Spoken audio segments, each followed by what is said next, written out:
contributed to this session. We are now moving on to session number 3. That is led by Carolina Santos from Portugal. So I would invite you up here.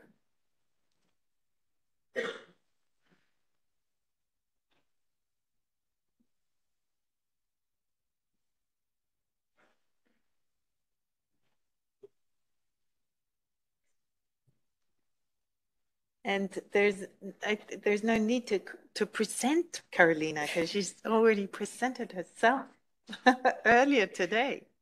True. Yeah. Hello, everyone. Again, you'll be seeing a lot of me today. I'm so sorry for that. But I'm very excited to be chairing this session, and I hope that you'll be as excited as I am at the end of it. I would start by also asking if I can invite to the panel the two session speakers for this session, for this first part. So I would like to invite Alan Cordina from Malta and Kmetoslav Kmet from Slovakia. Welcome. And while they're coming here, I can start by introducing the session. So as Renata said earlier, this session is devoted to understanding how both NSOs and the policy-making side is dealing with shrinking resources, which are, of course, a cross-cutting and very well-known issue for all of us, including international organizations. And it's especially more true when we are talking about the SDG context because it's plural, diverse, and it touches on almost every statistical field of an NSO. So this session is devoted to understanding what were the solution, the approaches found, not just by NSOs, but also from the policymaking side to streamline SDGs in order to move forward, even in a context of resource scarcity. And what I hope that we come to conclude, but you may also help me in that, is that partnerships are key to doing so. So to dealing with resources that are scarce. And without further ado, I would like to introduce the two speakers from this first part of the session. And I would already say that for logistical reasons, this 30 minutes or so that we have until the coffee break would be solely devoted to their presentations, roughly 15 minutes each if possible. And then after the coffee break, we would have maybe 15 minutes more for discussion time on these first two topics. And I will not tell you what is the common thread right now that I see between these two presentations because I don't want to make a bias.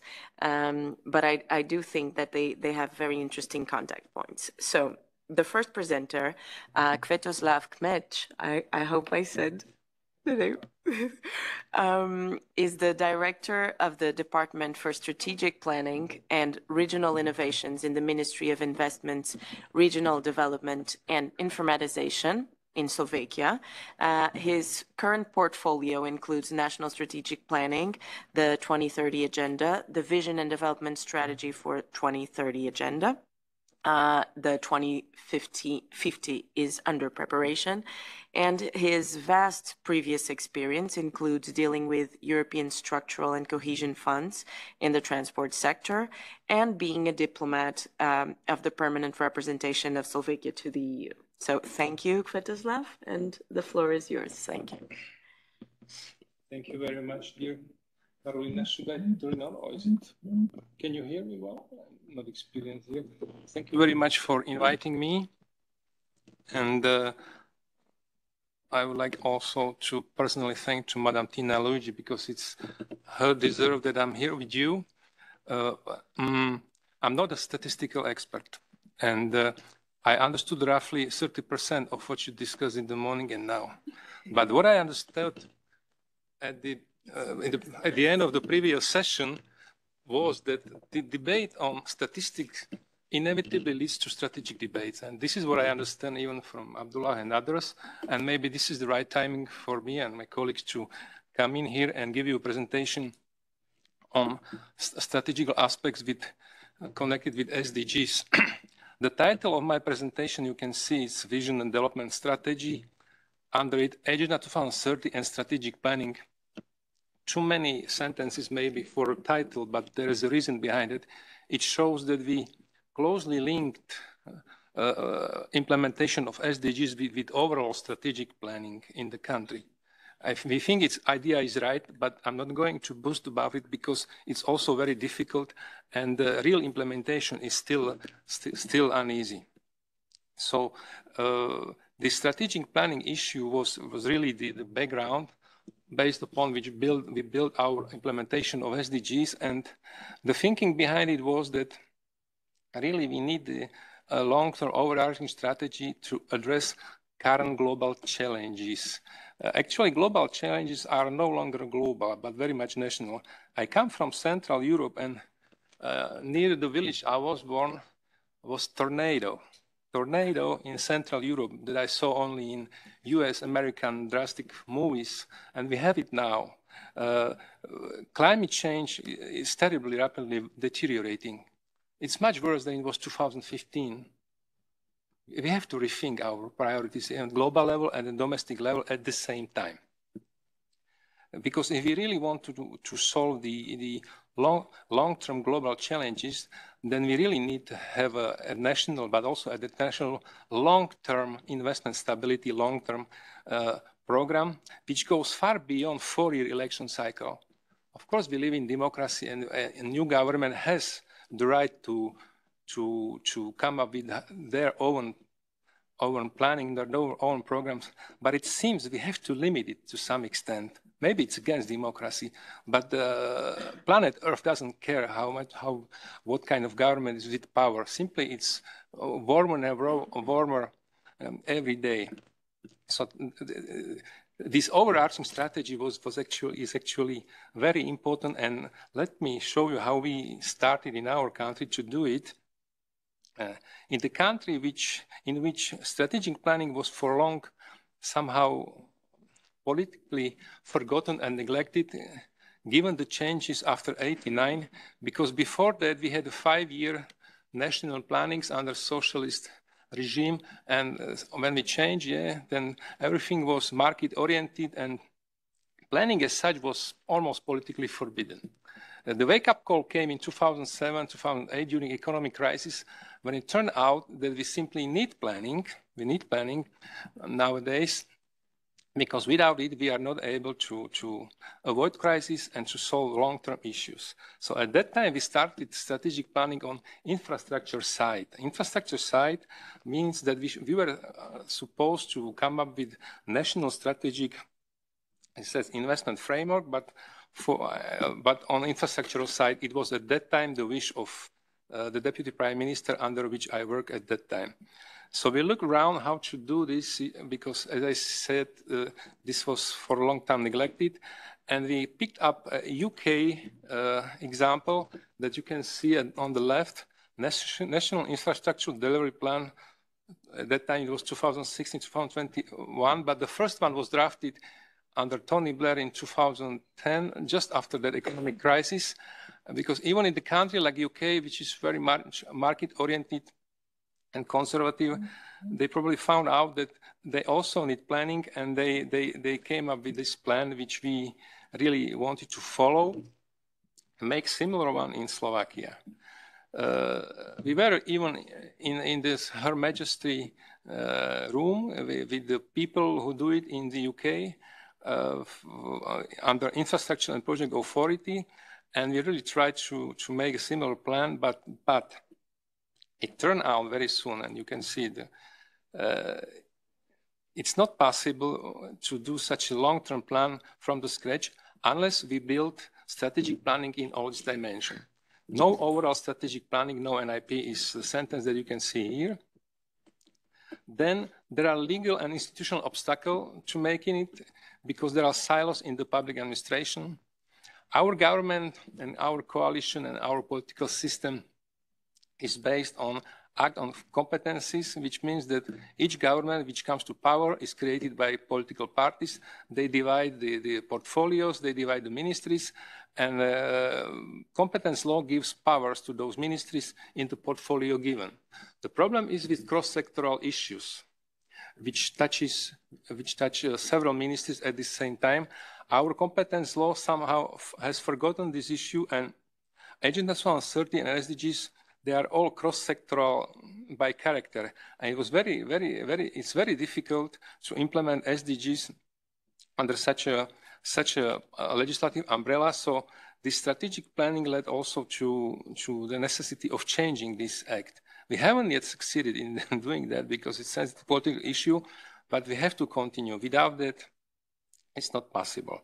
The third big problem which occurred when drafting a long-term program was over-dependence on EU programming and funding. Our country is very much dependent on structural funds. Those who deal with you, with them in your case, perhaps know that there is general regulation on structural funds and cohesion funds policy. Unfortunately, the general regulation only in preamble a little bit mentions SDGs and Agenda 2030. EU works on 7-year programming cycle, and this programming cycle was based on Green Deal of new Commission. That's fine because Green Deal is very important for SDGs, but mainly for SDG 13, not much for the others. And then this regulation simply defines the way the programming for structural funds should be made. And once this is done, it's very then difficult to program for SDGs. Similarity between Green Deal and Agenda 2030 is not enough to make common programming for structural funds and for SDGs. For example, indicators for EU programmings are the ones that are agreed in negotiations between country and commissions. We don't just use SDGs indicators. And then we have two sets of indicators, and it's difficult for one country and for experts in the ministries and even statistical office just to follow two different frameworks, and both at the appropriate quality.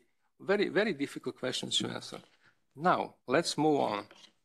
So, once we detected that there are obstacles to make overall planning over the long period, UN Agenda 2030 was about the time adopted, and decided to take it on board, maybe more thoroughly than other countries, because each country simply took Agenda 2030 on board. But for us, it was an incentive to improve our strategic planning, long-term thinking.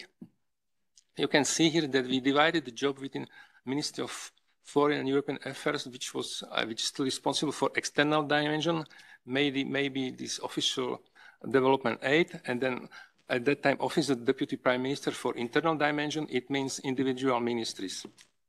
And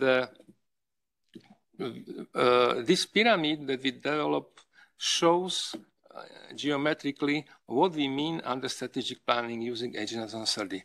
So at the top of the pyramid, you see those SDGs as the key principle for sustainable development, based on which we should develop a long-term vision of development of society, then national development strategy, then line ministry strategy, and only then a real good quality national infrastructure or then a national investment plan that we wanted to make preliminary. And if this is to work over a long period, simply such a pyramid should be the baseline document for each government manifesto after each election. So it shouldn't be that each government comes up with new strategy, vice versa. Each government should use this very basic strategy and just try to improve it, try to implement it better than the previous one. This changes the logic substantially of government. It changes logic substantially, and it's still a dream, of course.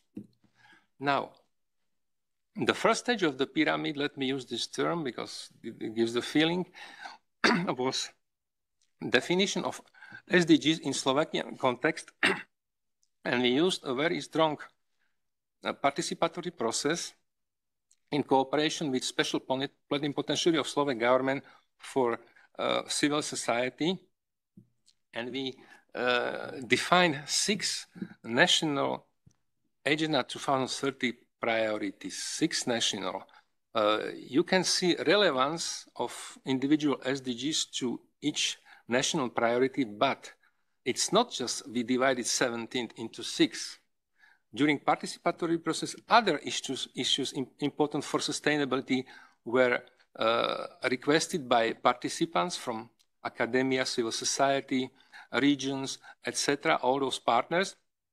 And in the end, those national priorities are a bit wider in a sense, wider, not just SDGs, they're wider. And I think it's right, because even Agenda 2030 is in the end a political agreement for sustainable at international level, and we cannot say this agreement covers all. For example, underground waters, the lady requested in our case a special indicator for the underground waters several years ago, and nowadays we see how much underground waters are falling down. It's a terrible issue, and others. So these 6, education, then knowledge-based economy, poverty reduction, sustainable settlements, regions, rule of law, democracy, security, and good health, are Slovakian national agency priorities. What happened, and quite interestingly, colleagues working in the sector of regional development were preparing in parallel Slovak national regional development plan, and they used their own participatory process, discussing with regions, villages, etc., people from environment, and they came to these 3 priorities. And now, when we met finally together, it took some time, we realized that in principle they are the same. National overall priorities, Agenda 2030 priorities, and regional priorities are in principle the same, so we decided to make a common executive program for those, which means, and we call it Integrated Vision and Development Strategy Slovakia 2030, common and integrated. This picture shows that we really merge and integrate it, and this is good, I think, because without regions we cannot implement SDGs, and yes, this way we merge this second and first stage of the pyramid and made a common vision and development strategy 2030, which has these key features. First of all, it's integrated, and it was also drafted using participatory process. Simply people who made those national priorities continued, and we made 4 working groups, so to say, and we asked them to contribute to drafting our 2030 strategy. And as for this integrated scenario, here a couple of words. Nowadays, we hear a lot about interlinkages between SDGs. Yes, we think it's correct. And here you can see a reference to UN Global Report 2019. General Secretary of UN at that report underlined the importance of those interlinkages, which were probably a bit forgotten in 2015. And they can be one of the reasons why the implementation of SDGs is not so good as we would all wish to. Now, this slide shows final version of our vision and development strategy. It's divided into 3 integrated development programs. The first one is protection of resources. The second one is their sustainable use, and the third one is development of communities.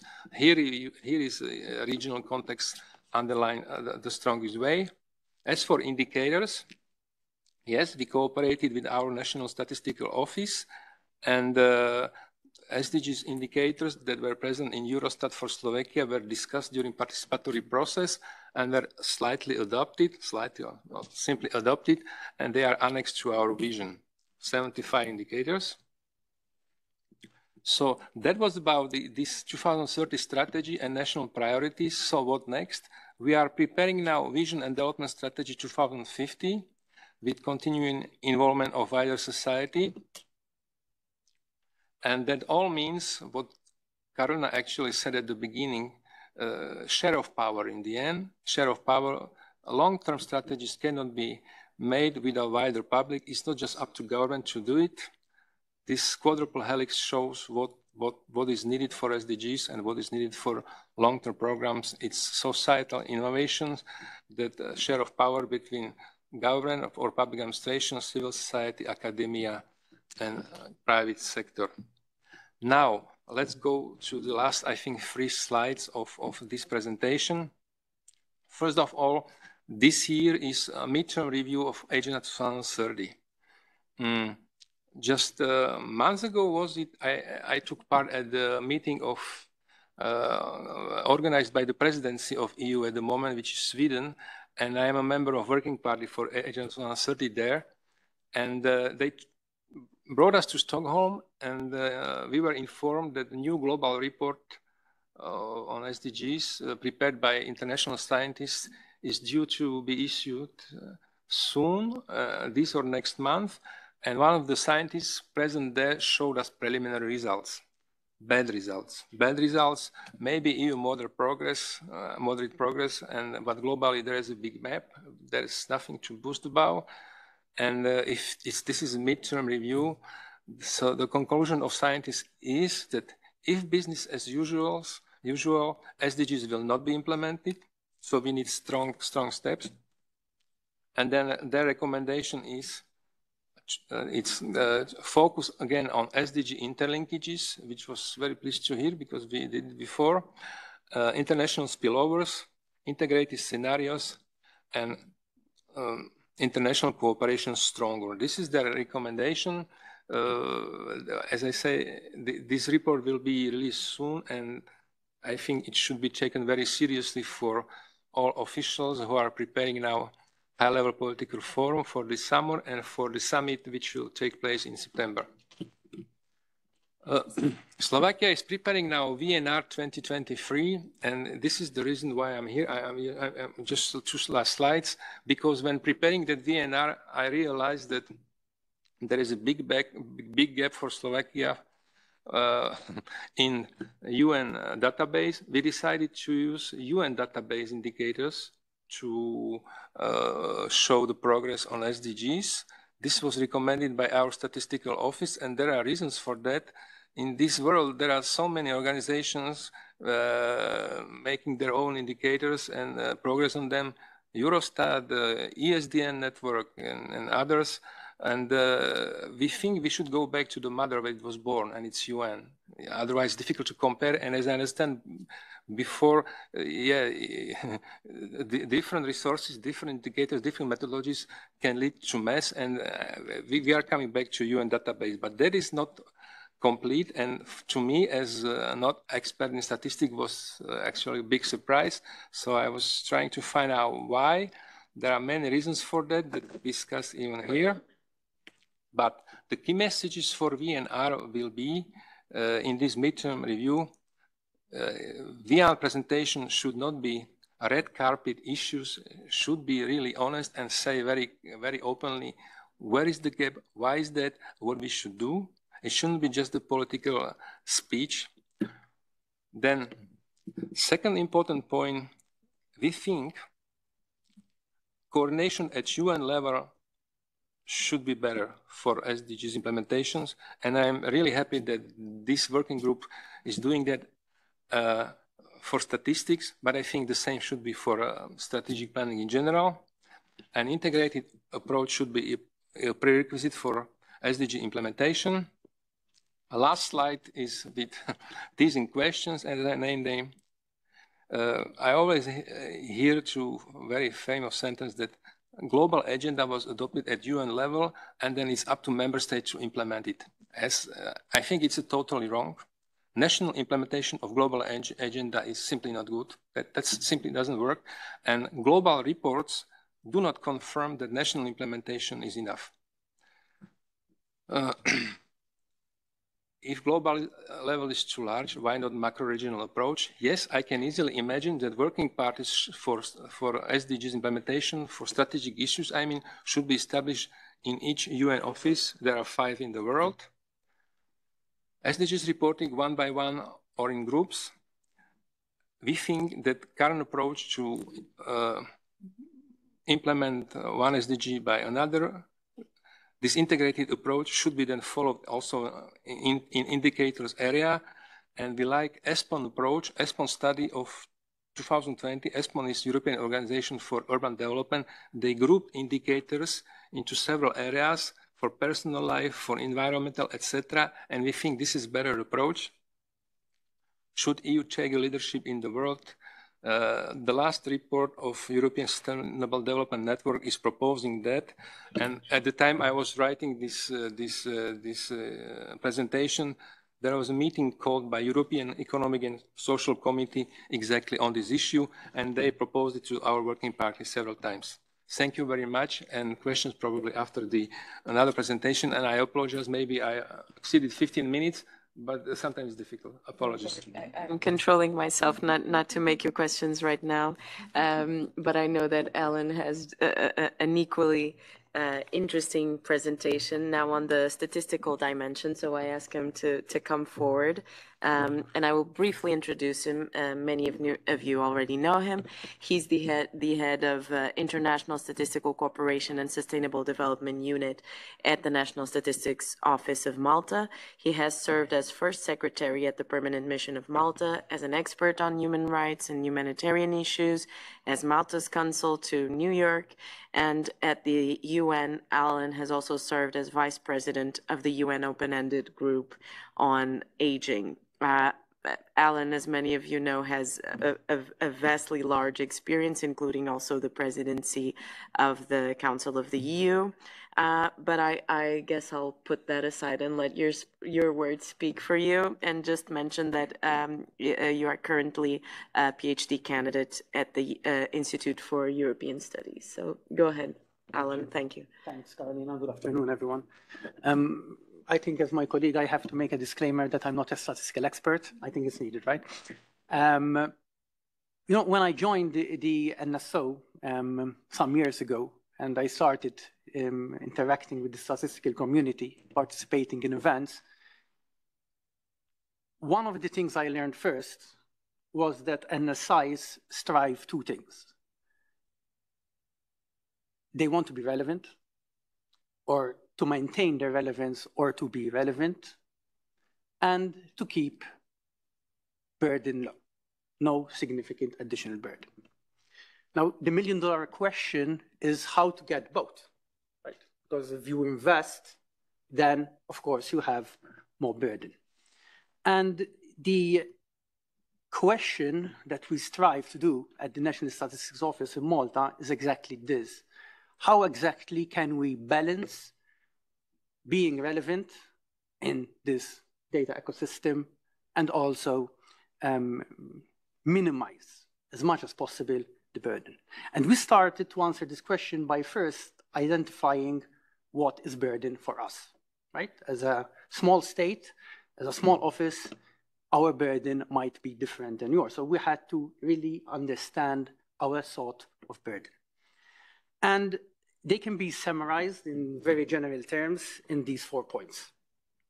The increase in demand for new statistical products, okay?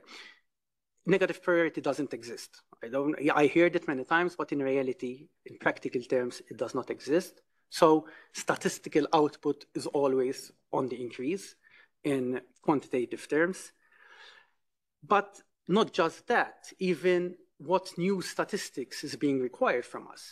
It's new technical thematic statistics that require both expertise on the production of statistics, but also thematic expertise, right? So if you want data and statistics on biodiversity, you don't find that only at the National Statistics Office. You need the expertise on biodiversity, on climate change, and all other issues.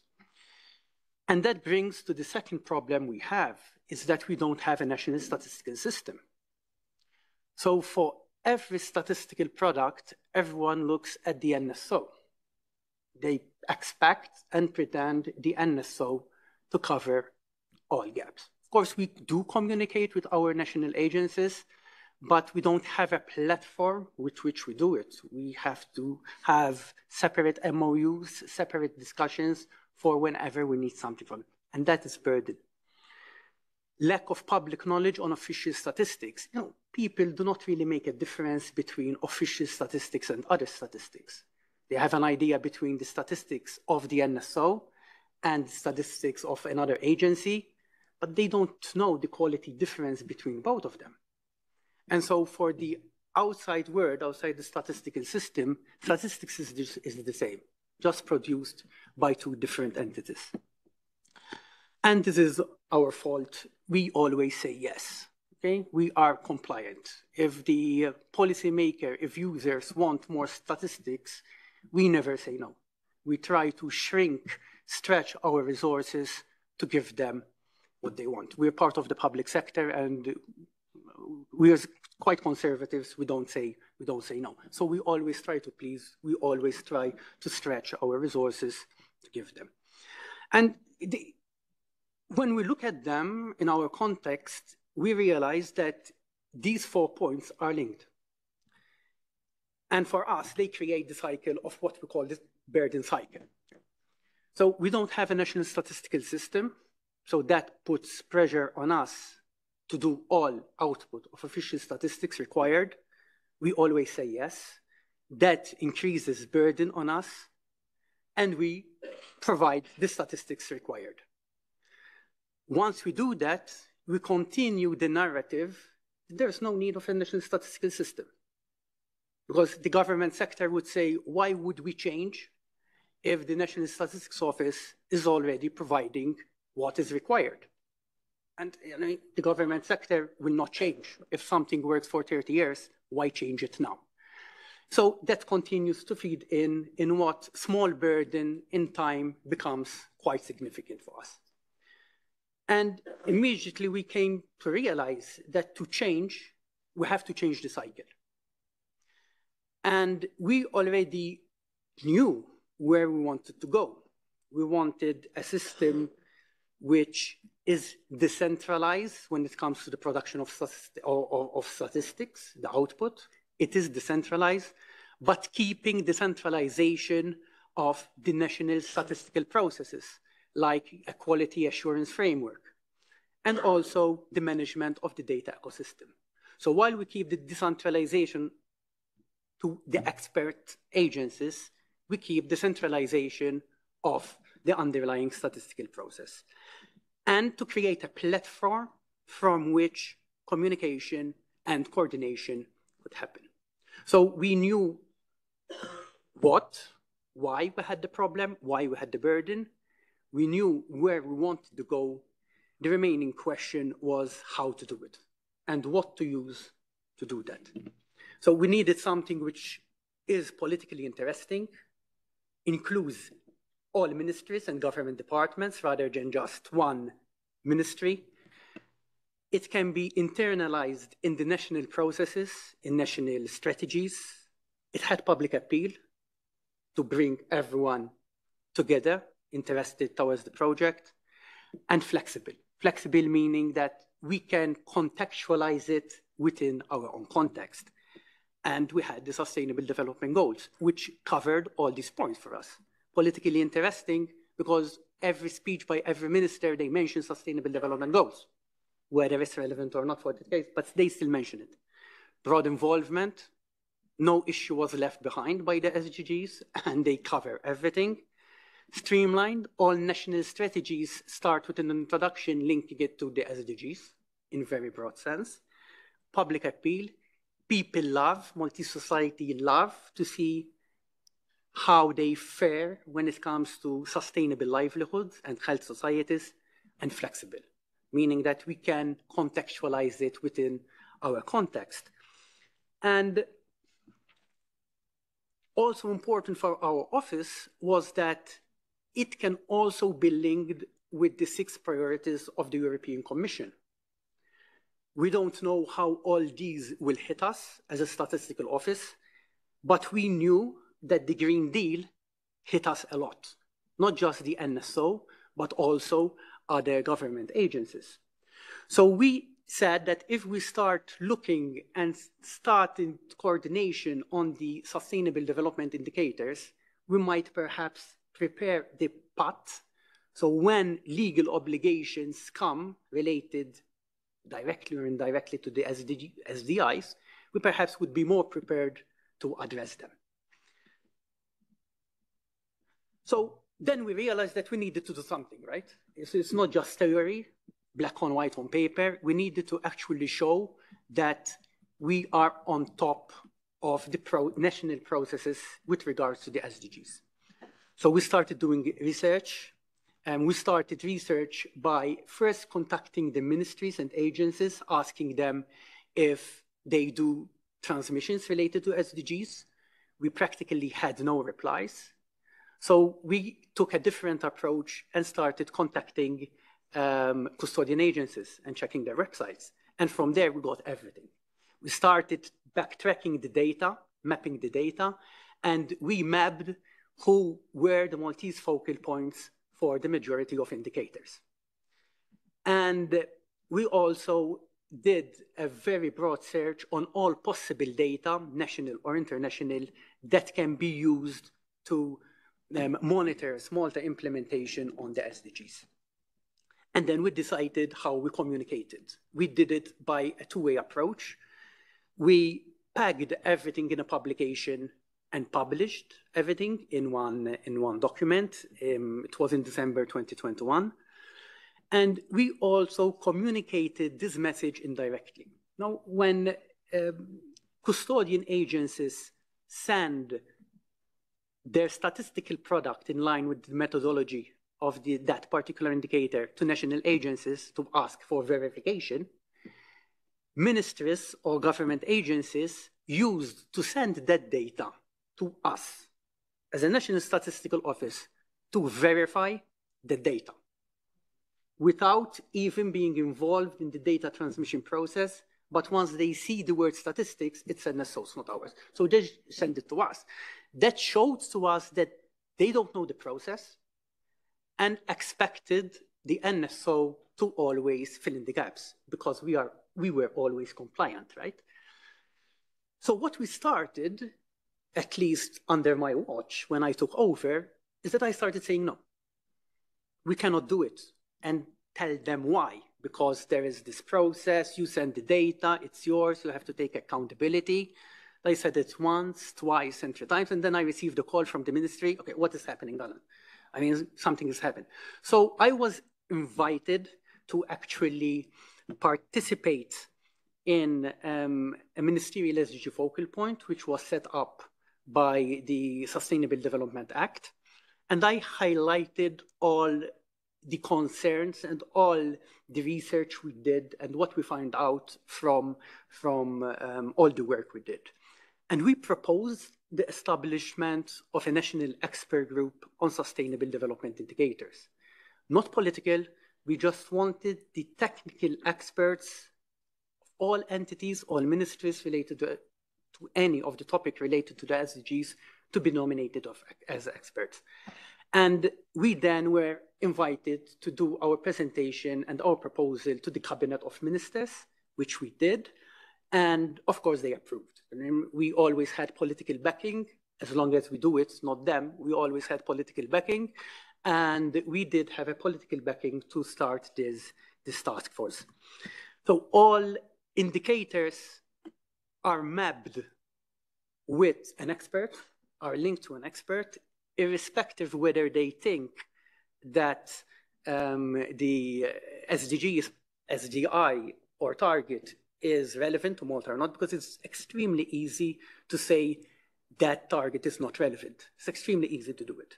Okay, there are some obvious things like the mountain index. We don't have mountains, so we can safely say that that doesn't apply to us.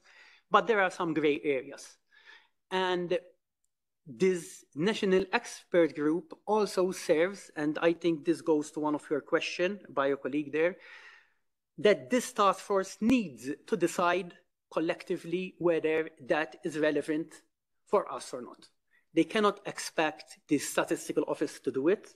We don't do it. And this mandate of this task force is to discuss together, all experts, to decide whether that is relevant for Malta and whether that should be included as a priority for Malta.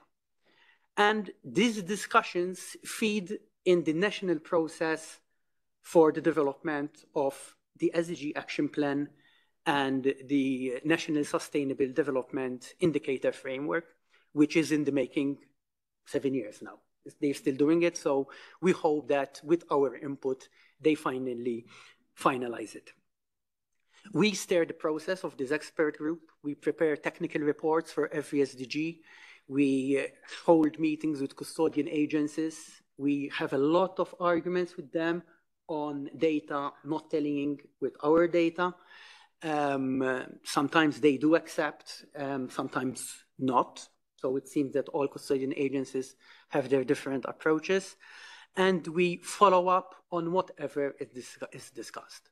What we are looking after is for accountability by everyone, not just by NSO. And I took this from the roadmap of the UNSCE, so I liked that document very much. And what we have, at least what we had 2 years ago, is an extremely bad version of this. This looks very much harmonized compared with what we had like 3 years ago.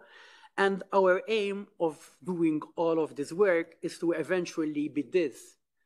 And as we don't have a national statistical system and we are working towards having the system, we think that this is a very good start by using the Sustainable Development Goals. Thank you.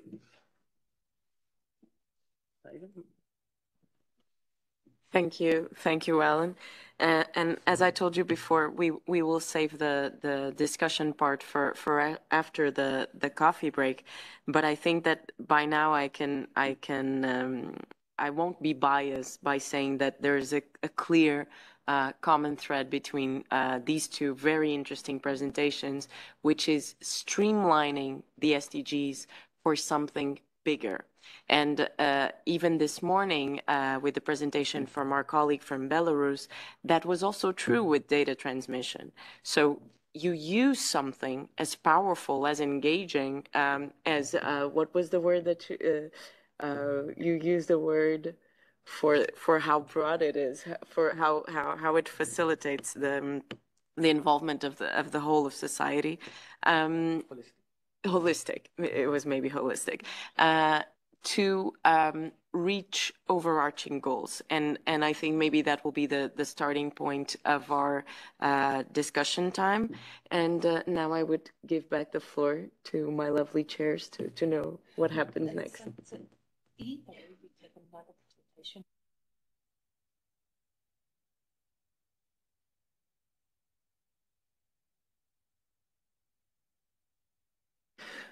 Okay, so after conferring here, we have decided that now is time for coffee. So we're going to have a coffee break for half an hour. Until 4? 20 minutes. 20 minutes. Until 4. Isn't it better if we can end before? Okay, we'll have a coffee break until 4. Oh, it's 20 minutes.